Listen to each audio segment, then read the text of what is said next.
का नमन करते हुए आज हम लोग जो है व्यवस्था के विरोध में लड़ रहे हैं। बहनों और भाइयों, सुभाष चंद्र बोस नेताजी खुद ऐसी ही व्यवस्था के खिलाफ लड़े थे। यहाँ सब लोगों को इस बात की जानकारी है कि नेताजी सुभाष चंद्र बोस एक आईसीएस अधिकारी थे। उन्होंने आईसीएस के कंपटीशन में टॉप किया था अपने टाइम में। आप गूगल पर जाएंगे तो आपको लिखा मिलेगा कि नेताजी सुभाष चंद्र बोस का चौथा स्थान था आईसीएस में। लेकिन यह गलत है, यह सही नहीं है। नेताजी का पहला स्थान था। उस समय नियम ऐसे थे कि आईसीएस के कंपटीशन में शुरू की 3 पोस्ट जो होती थी वो अंग्रेजों के लिए रिजर्व थी। इस कारण से 3 लोग उनके ऊपर थे। नंबर उनके भी नेताजी से कम थे। नेताजी का ऐसा व्यक्तित्व था। लेकिन नेताजी आईसीएस क्यों बने? उनके पिता ने कहा कि हम सुभाष को आईसीएस देखना चाहते हैं। वो आईसीएस बने। लेकिन आईसीएस बनने के बाद नेताजी ने उससे त्यागपत्र दिया। एक भी दिन उन्होंने काम नहीं किया। उन्होंने कहा जिस व्यवस्था के खिलाफ हमें लड़ना है, आईसीएस बन के मैं उस व्यवस्था का हिस्सा नहीं बन सकता। और जो पत्र नेताजी ने ब्रिटिश हुकूमत को लिखा, 3 लाइन का पत्र, उस पत्र की पंक्तियां आपको बताऊं तो आपको रोमांच को है। नेताजी सुभाष चंद्र बोस ने लिखा, very humbly I refuse to be your most obedient servant, kindly treat this letter as my resignation. इसका अर्थ हिंदी में क्या होता है? देखिए, अगर बात करनी है वो बात में कहते हैं कि मैं विनम्रता पूर्वक कहना चाहता हूं कि मैं आपका ब्रिटिश सरकार का आज्ञाकारी सेवक होने से इनकार करता हूं। इस पत्र को मेरा त्याग पत्र माना। यही तो लिखा जाता है, यही तो आदमी लिखता है, कर्मचारी योर मोस्ट ओबीडिएंट सर्वेंट। तो नेताजी ने कहा कि मैं आपका आज्ञाकारी सेवक होने से इनकार करता हूं, इसलिए इस पत्र को मेरा त्याग पत्र मान लिया। ऐसे नेताजी का आज जन्मदिन, ऐसे नेताजी की आज जयंती है। तो मैं आपके सामने यह बिंदु रखना चाहता हूं कि जिस व्यवस्था से नेताजी लड़े थे, आज उसी व्यवस्था से हम लोग लड़ रहे हैं। आईसीएस के सामने आईएएस कुछ भी नहीं, लेकिन यह बाहरी लोग आ गए। अभी मैं निजीकरण की बातें आपके बीच में करूं तो आपसे एक प्रश्न मैं पूछना चाहता हूं। आप में से अगर कोई किराएदार है और कोई मकान मालिक है, तो कुछ लोग के अपने मकान भी होंगे, कुछ लोग किराएदार भी होंगे। और मकान मालिक को इस बात का अधिकार है, इस बात का हक है कि मकान मालिक चाहे तो अपने मकान को बेच ले, उसको अच्छी कीमत मिल जाए, उसको कहीं और जाना हो तो वह मकान को बेच देगा। लेकिन यह हक किराएदार को तो नहीं है ना, कि अगर किराएदार किसी मकान में रह रहा है और किराएदार का एक दिन मन आ गया, वो कहते हमारे मकान को बेचने जा रहे हैं। यह किराएदार है जो बैठे हैं 7वीं मंजिल पर और यह इस मकान को बेचने जा रहे हैं, यह हमें स्वीकार नहीं है। यह बात आपको समझ में आ गई बात? यह किराएदार है, यह वही व्यवस्था है जिसके विरोध में नेताजी सुभाष चंद्र बोस ने त्यागपत्र दिया। अब केवल 5 बातें आपके सामने रखते हैं। पहली बात क्या है? पहली बात उन्होंने कहा बहुत ज्यादा घाटा हो गया, इसलिए निजीकरण के अलावा कोई रास्ता नहीं। अब इसमें से 2-3 सवाल निकलते हैं। पहला सवाल तो यही निकलता है कि घाटा क्या हो गया। हमने कई बार पत्र के माध्यम से, प्रेस विज्ञप्ति के माध्यम से, बयान के माध्यम से इन लोगों से अनुरोध किया हमने कि घाटे का ब्यौरा दे दें कि किस मद में कितना घाटा हुआ, तो तब पता चलेगा किसकी वजह से घाटा हुआ। तो घाटे का ब्यौरा वो नहीं दिया। उन्होंने कहा 1,10,000 करोड़ रुपए का घाटा होगा, और उन्हीं का डॉक्यूमेंट कहता है कि 1,15,000 करोड़ रुपए का बिजली बिल का बकाया है। अगर बिजली बिल का बकाया ही वसूल कर लिया जाए तो 5,000 करोड़ रुपए का मुनाफा है। इसका मतलब घाटा तो नहीं है।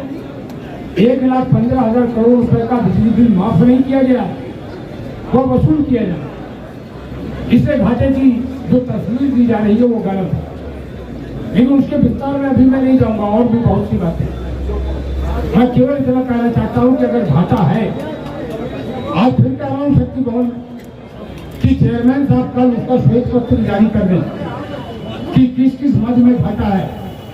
मैं विनम्रता पूर्वक कहना चाहता हूं, मैं 24 घंटे के अंदर उस श्वेत पत्र का जवाब दे दूंगा और 24 घंटे के अंदर, और मैं प्रमाणित कर दूंगा कि इस घाटे की जिम्मेदारी IAS अधिकारियों की है, कर्मचारियों की नहीं। मैं 24 घंटे में जवाब दूंगा। लेकिन आप बताएं तो कि घाटा कहाँ है, किस बात का घाटा है, कैसे घाटा हो गया? अरे 1959 में राज्य बिजली बोर्ड बना था और 2000 में उसका विघटन किया गया। तब तक 453 करोड़ रुपए का पूरा घाटा था। सालाना घाटा 77 करोड़ का था, 77 करोड़ रुपए। आज यह घाटा 1,10,000 करोड़ का हो गया।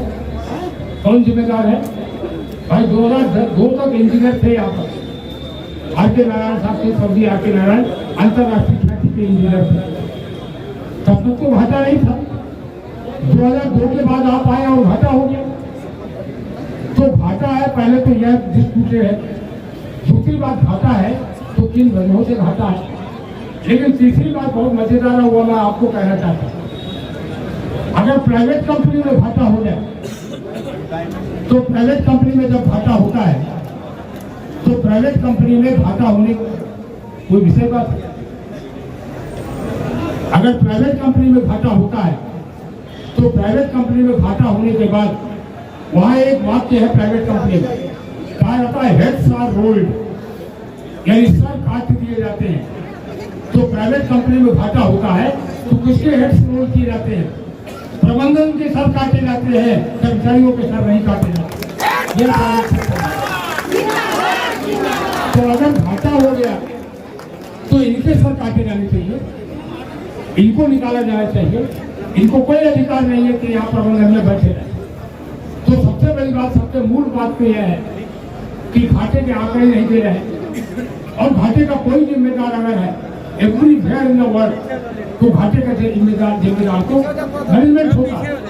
सबसे पहले तो मैनेजमेंट को चेंज किया था, यद्यपि वो चेंज कर रहे हैं, लेकिन चेंज किया कर रहे हैं सरकारी मैनेजमेंट के बजाय प्राइवेट मैनेजमेंट कर रहे हैं।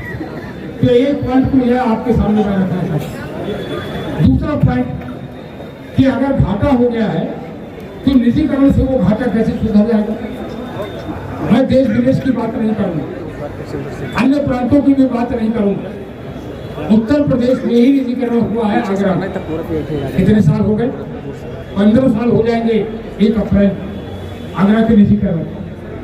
आगरा में निजीकरण से घाटा कम हो गया। आगरा के निजीकरण की तस्वीर ये है कि वो अर्बन डिस्ट्रीब्यूशन फ्रेंचाइजी है, उसको हम बिजली सप्लाई करते हैं, और जब हम उसको बिजली सप्लाई करते हैं तो हम बिजली कहीं से खरीदते हैं।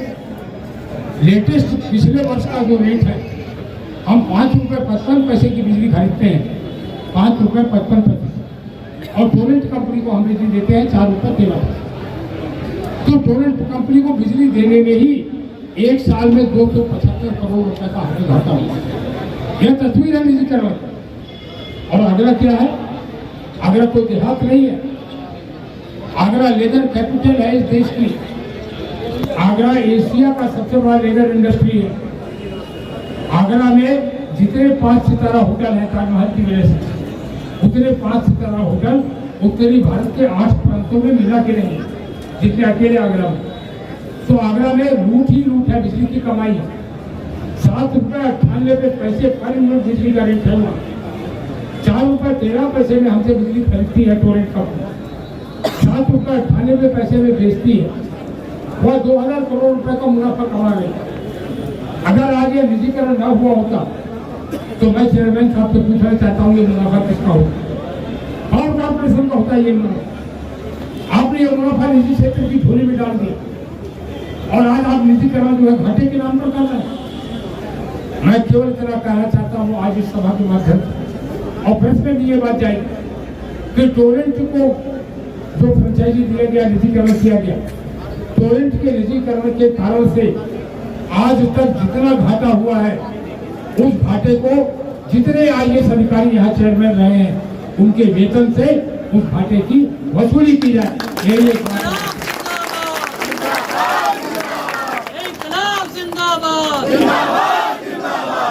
निजीकरण के बाद तीसरी बात मैं आपको कहूं कि निजीकरण के बाद सबसे ज्यादा नुकसान किसका होने जा रहा है? कर्मचारी के और कंज्यूमर। क्योंकि मैं हमेशा कहता हूं केवल 2 स्टेक होल्डर हैं बिजली के क्षेत्र में। सबसे बड़ा स्टेक होल्डर बिजली के क्षेत्र में बिजली का कंज्यूमर है, हम नहीं। हम कंज्यूमर भी है बाई चांस और कर्मचारी, लेकिन जो केवल कंज्यूमर है वह सबसे बड़ा स्टेक होल्डर। हम भी उस श्रेणी में शामिल है क्योंकि हम भी कंज्यूमर। और नंबर 2 पर सबसे बड़ा स्टेक होल्डर बिजली का कर्मचारी। अब कंज्यूमर का क्या होने वाला है? 6 रुपये 50 पैसे यहाँ मैक्सिमम टैरिफ है। यह सब बातें बताऊं उसके पहले यही बता दूं आपको कि बिजली गवर्नमेंट सेक्टर के लिए सेवा, अंग्रेजी में कहते हैं सर्विस, और प्राइवेट सेक्टर के लिए व्यापार है, अंग्रेजी में कहते हैं बिजनेस। गवर्नमेंट सेक्टर के लिए बिजली एक सर्विस है, प्राइवेट सेक्टर के लिए बिजली एक बिजनेस है। तो वह बिजनेस का अड्डा इसको बनाना चाहते हैं। और जो लोग भी सलाहकार आए हैं, कहीं भी बैठे होंगे, हमें नहीं मालूम कौन लोग हैं। आपको मालूम है इस देश में बिजली के क्षेत्र में कितने खरीदार हैं? केवल 4 लोग हैं, Tata power, Adani power, Torrent power और आरपीजी गोयनका पावर। केवल 4 लोग हैं, ज्यादा लोग नहीं।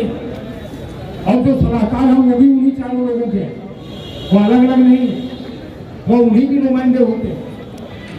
और जो ड्राफ्ट है वो बने बनाए ड्राफ्ट, जो चंडीगढ़ का निजीकरण किया जा रहा है, जो दादर नगर हवेली का, जो उड़ीसा का, जो दिल्ली का, वो सब ड्राफ्ट बने हुए।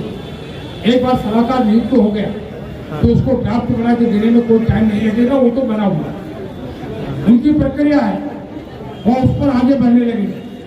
इसलिए 13 जनवरी से साथियों जो शुरू हुआ है, 13 जनवरी जानते कौन सी तारीख है? जिस दिन यह सलाहकार की नियुक्ति के लिए टेंडर नोटिस प्रकाशित हो, वह तारीख 13 जनवरी। आज 23 जनवरी, आज सलाहकार के नियुक्ति के लिए बिडिंग हो रही और 12 जनवरी को सलाहकार नियुक्त, 12 फरवरी को सलाहकार नियुक्त कर दिया। तो वह अपने रास्ते पर आगे बढ़ रहे हैं। अगली बात मैं कहूँ आपको, तो सबसे बड़ा उल्लंघन किस चीज का हो रहा है? सबसे बड़ा उल्लंघन हो रहा है जो हमारे साथ समझौते हुए। समझौते क्यों किए जाते हैं? समझौते विश्वास के आधार पर होते हैं। अगर लिखित समझौतों का पालन नहीं होगा तो दुनिया उलट जाएगी। सारी दुनिया में जहां होता, अभी गाजा में भी समझौता ही हुआ ना। कितना ही मारकाट हो जाए, होता केवल समझौता। तो सारी दुनिया में जहां समझौता होता है उसको ऑनर किया जाता। लेकिन यहां समझौते को आप ऑनर नहीं कर रहे हैं और उल्टी सीधी बातें कर रहे हैं। और समझौता छोटे मोटे व्यक्ति से नहीं हुआ। समझौता हुआ है 5 अप्रैल 2018 को तत्कालीन ऊर्जा मंत्री श्रीकांत शर्मा जी के साथ। समझौता हुआ है 6 अक्टूबर 2020 को मौजूदा वित्त मंत्री सुरेश खन्ना जी और तत्कालीन ऊर्जा मंत्री श्रीकांत शर्मा जी के साथ। आप बहुत बार इस बात को सुन चुके होंगे।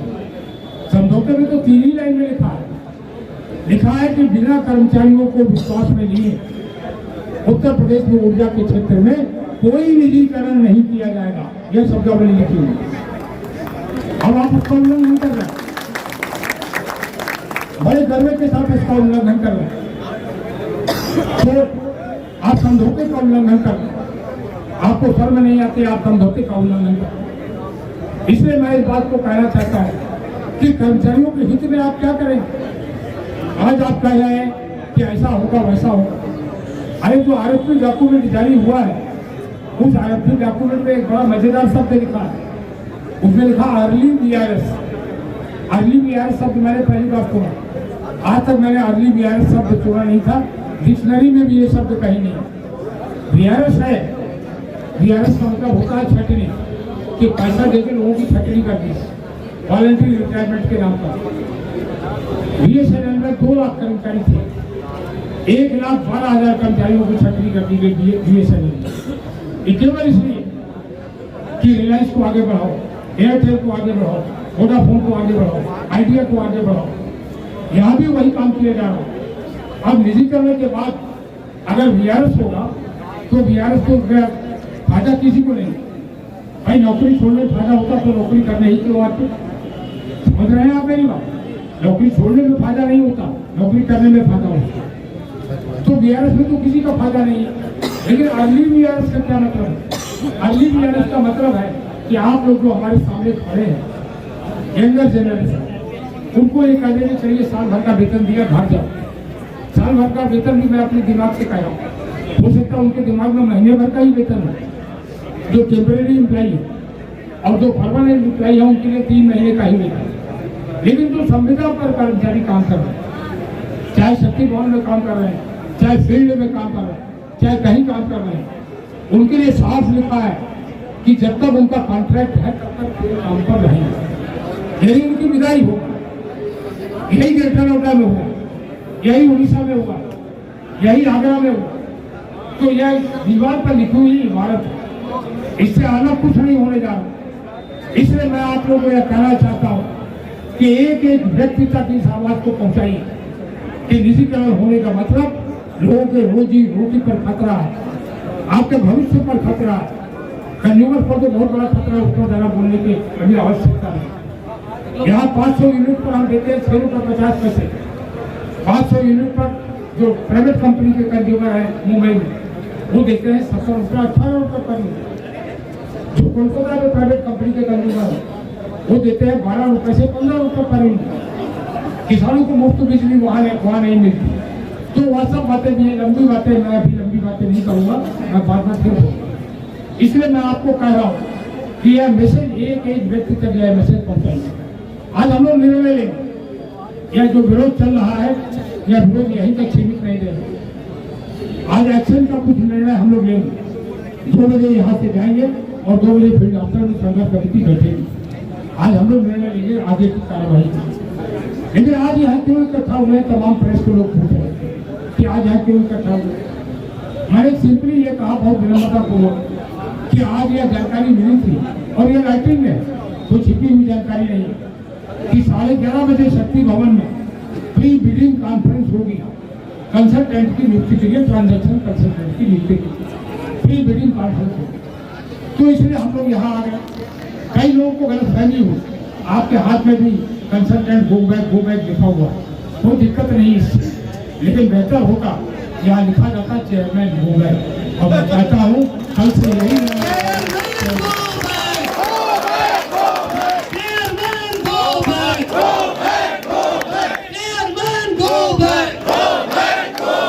मैं क्यों कह रहा हूँ ये बात। सलाहकार निजीकरण नहीं करते, सलाहकार निजीकरण कर भी नहीं सकते। निजीकरण तो चेयरमैन करेगा। सलाहकार भी तो उन्हीं ने बुलाए हैं। तो जिसने बुलाए हैं, मैंने जहां से बात शुरू किया था, क्या कोई किराएदार मकान बेच सकता है? एक बाहरी आदमी यहाँ आके बैठ गया, बाहरी आदमी बैठ गया। मैं कहना नहीं चाहता हूँ, कैमरे सामने है, लेकिन इस बात के प्रमाण है, इस बात के प्रमाण है। मैं आपको बता रहा हूँ जिस तरीके से वीसी के माध्यम से वरिष्ठ अधिकारी सस्पेंड किए जा रहे हैं, जिस तरीके से सस्पेंड किए जा रहे हैं, सबके रेट हैं। बड़े दुख के साथ इस बात को मैं कह रहा हूं, बड़े दुख के साथ कह रहा हूं, सबके रेट है। सबको बताया जा रहा है कि इतना ले आओ, सस्पेंड कर देंगे, नहीं तो सस्पेंड कर देंगे, और सस्पेंड कर देंगे तो रिस्ट्रिक्ट होने के लिए ज्यादा देना। पूरे प्रमाण के साथ इस बात को कह रहा हूं। माननीय योगी आदित्यनाथ जी की सरकार जीरो रेजिस्टेंस करप्शन, और यहां बैठे हुए लोग यह करना नहीं कर रहे हैं कि सस्पेंशन के रेट है कि इतना पेमेंट कर दो, नहीं तो सस्पेंड कर देंगे। और सस्पेंड कर देंगे तो फिर रजिस्ट्रेट का ज्यादा देना पड़ेगा। इसलिए पहले ये कर रहे। यह सब क्या हो रहा है इस बिल्डिंग के अंदर? मैंने भी इस विभाग में 37 साल काम किया, मैंने भी किया 37 साल इस विभाग के अंदर। ऐसा वातावरण तो नहीं था। मैं आप लोगों को इसी बात के लिए धन्यवाद दे सकता हूँ कि आप लोगों के चेहरे पर अगर कोई भी मुस्कान है तो वह कॉस्मेटिक है। आप तो सदमे में जी रहे हैं जहाँ इस तरीके का वातावरण हो, इस तरीके का प्रबंध।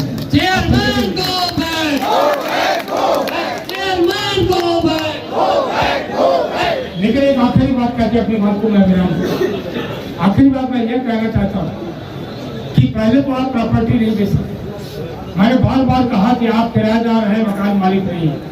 मकान मालिक कौन है? आपके मन में ये बात आ रही है, मकान मालिक कौन है? भाई में आपको समझ में आया कि नहीं? आप है मकान मालिक यहाँ के जो सामने खड़े हैं।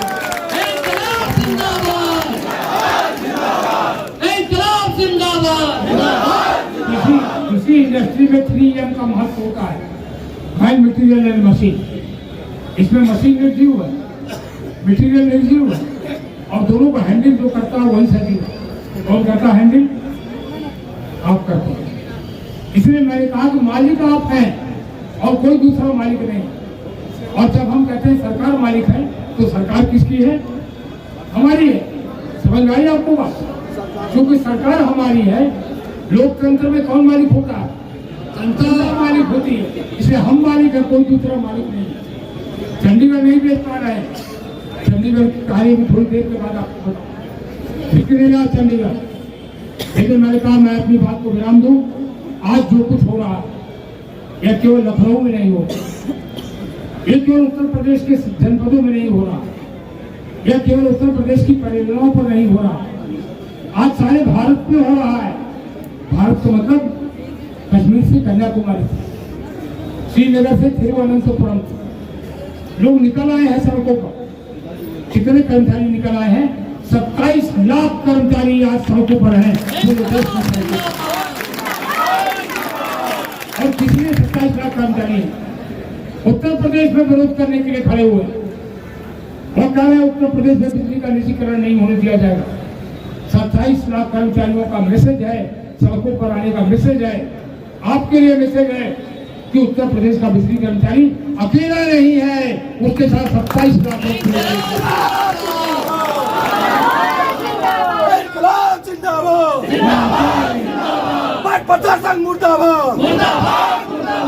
इसलिए यह बात मैं कहना चाहता हूँ। लेकिन आखिरी बात मैं कहूँ आपसे, आखिरी बात मैं कहूँ, उपभोक्ता परिषद के अध्यक्ष अवधेश जी आ गए हैं। मेरी रोज इनसे बातचीत होती रहती, मैं चाहता हूँ स्वागत करिए, अवधेश जी का स्वागत करिए। तो मैं आखिरी बात कहना चाहता हूँ, आखिरी बात केवल यह है, माननीय सर्वोच्च न्यायालय का एक फैसला है, अब इसको गौर से सुनिए। एक एक कर्मचारी को बताइए, वो फैसला मैं आपके बीच में डाल दूंगा, सब लोग उसका प्रिंट निकलवा लें उस फैसले का। माननीय सर्वोच्च न्यायालय का फैसला है। माननीय सर्वोच्च न्यायालय क्या कहता है? वह कहता है कि कर्मचारी भेड़ बकरी नहीं है, उन्हें बेचा नहीं जा सकता। माननीय सर्वोच्च न्यायालय कहता है कि आप असेट ट्रांसफर कर सकते हैं कानून से, असेट तो कर सकते हैं ट्रांसफर, उसके भी कानून बड़े जटिल, लेकिन वह कहता है आप पर्सनल को यानी कर्मचारी को उसकी इच्छा के विपरीत ट्रांसफर नहीं कर सकते। यह माननीय हम एक मुहिम चलाने जा रहे हैं गणतंत्र दिवस, 26 जनवरी को गणतंत्र दिवस है। 26 जनवरी से एक मुहिम हम चलाने जा रहे हैं। एक एक कर्मचारी हाथ उठा के आप अभी बता दीजिए, एक एक कर्मचारी यह लिख के देगा चेयरमैन के नाम कि मैं सरकारी क्षेत्र में सरकारी कंपनी में नौकरी करने के लिए आया था, आई हूँ, और सरकारी क्षेत्र की नौकरी मैं कर रहा हूँ, कर रही हूँ। और मैं विनम्रता पूर्वक आपको यह सूचित करना चाहता हूँ कि समाचार पत्रों के माध्यम से यह विदित हुआ है कि पावर सेक्टर का प्राइवेटाइजेशन किया जा रहा है, निजीकरण किया जा रहा है।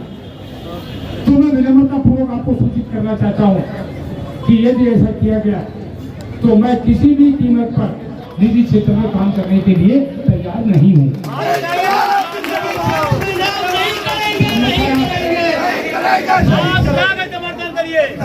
सहमत है आपको? उसके फोटो करवाइए, हाथ उठा के फोटो करवाइए, जो लोग फोटो ले रहे हो फोटो करिए इसका।